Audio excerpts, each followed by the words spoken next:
Em certas condições, quando se há um controle completo do ambiente, do assunto fotografado, o tema desse vídeo não é tão importante. Porém, quando não se tem qualquer controle sobre pessoas, animais, luz, ambientes, etc., há um elemento que desempenha um papel crucial na obtenção de fotos que se destacam em relação às outras. E eu posso ir até um pouco mais longe e dizer que esse é um dos pilares da fotografia, que é o timing. E essa palavra é meio difícil de traduzir literalmente dentro de um contexto fotográfico. Ela pode ser entendida como tempo apenas, ou de uma forma mais acertada como o momento certo. Então, o timing na fotografia se refere à habilidade de capturar o momento certo ou o tempo perfeito para se obter a imagem desejada. É o ato de apertar ou disparar a câmera no momento exato em que a cena, o sujeito ou evento atinge o auge ou máximo da sua expressão e seu significado visual. É o alinhamento entre esses elementos que estão se movendo, luz, estrutura e, obviamente, a capacidade do fotógrafo em disparar a câmera quando todos esses elementos estão organizados. Um pouco antes ou um pouco depois e a imagem já não vai ter o mesmo impacto. O timing muitas vezes é o que diferencia uma foto comum e sem graça, por mais que ela possa estar tecnicamente correta, a uma imagem que realmente se destaca e se coloca num patamar acima em termos de composição e narrativa visual.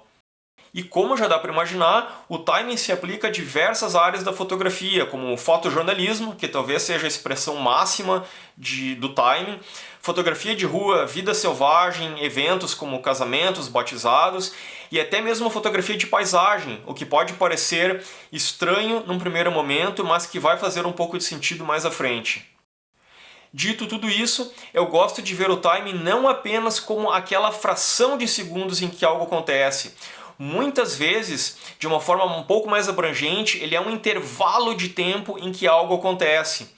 E mais adiante eu vou trazer dois exemplos de fotos minhas que ilustram bem esses dois tipos de situação. Mas antes desses dois exemplos, eu gostaria de mencionar que apenas com prática, e não existe nenhuma outra maneira que se pode melhorar a habilidade de capturar imagens com o que seria um timing ideal. Isso é mais ou menos como uma atividade física, como com o corpo se acostumando a um determinado tipo de esforço. É uma espécie de memória muscular adaptada à prática fotográfica. É evidente que existe um percentual de sorte nessa equação e também a destreza do fotógrafo em utilizar o equipamento que ele tem em mãos.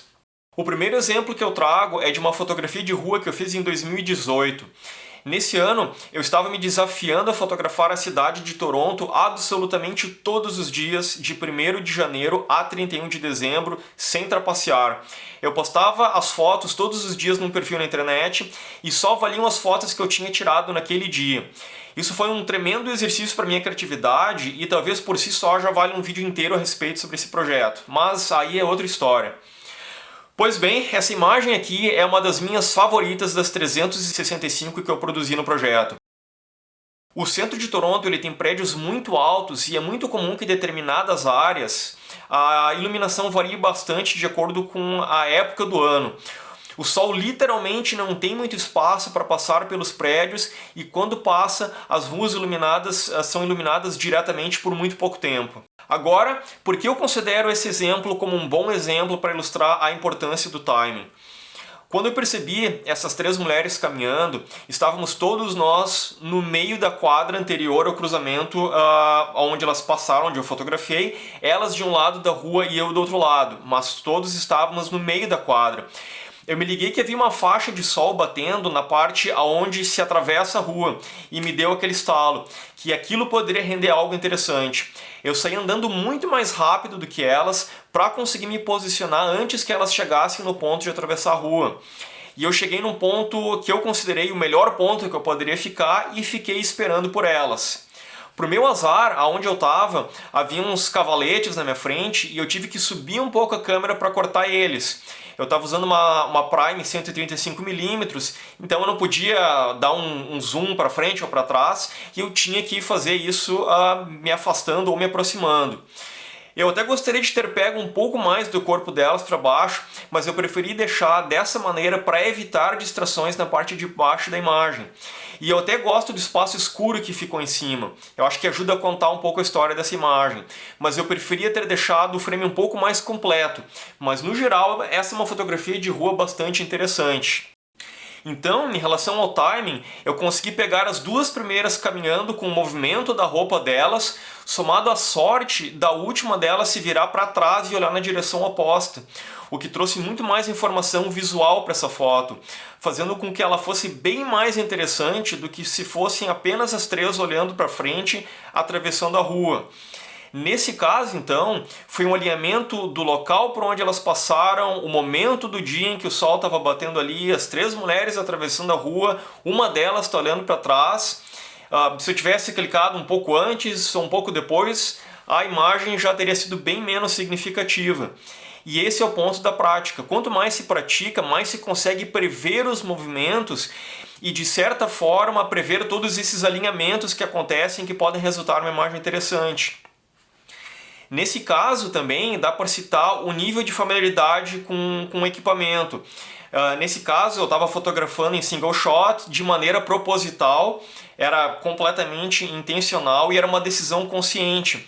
Mas eu poderia, por exemplo, estar com o burst da câmera ligado e fazer várias fotos em sequência para garantir que eu teria o clique, mas aí é outra história. Eu estava usando o single shot e eu consegui pegar a imagem como eu gostaria. O outro exemplo é uma fotografia de paisagem que eu fiz nessa semana que passou. E chega a ser até curioso pensar em algo estático como uma árvore sendo um exemplo de momento decisivo.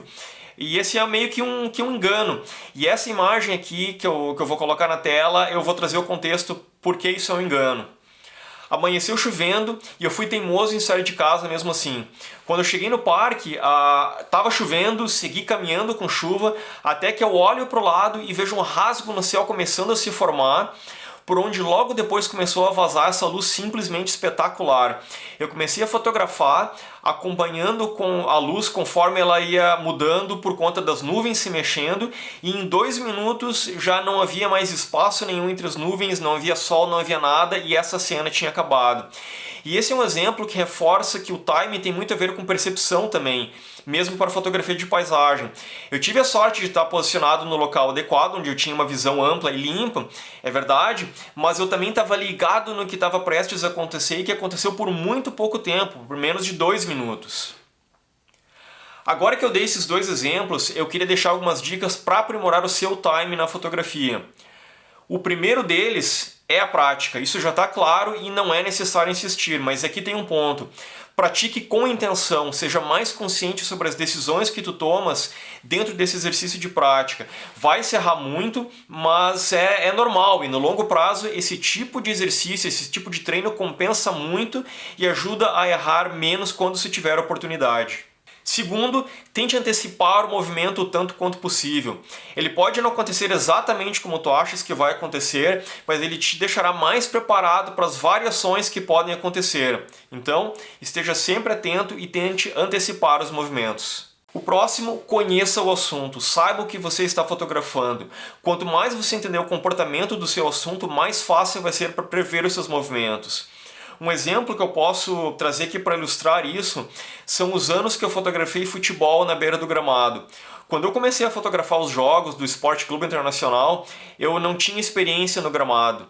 Com o tempo, eu aprendi a entender e a incorporar melhor o tipo de movimento que acontecia dentro do campo, fazendo com que eu estivesse mais bem preparado para as fotos que eu tinha para fazer.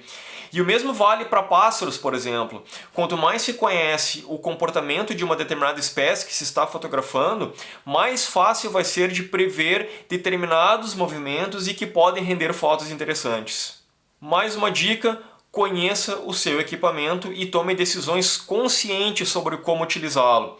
Entender quantos frames por segundo essa câmera faz, entender como mudar as configurações da sua câmera rapidamente, conhecer o comportamento do autofoco da sua câmera, tudo isso ajuda.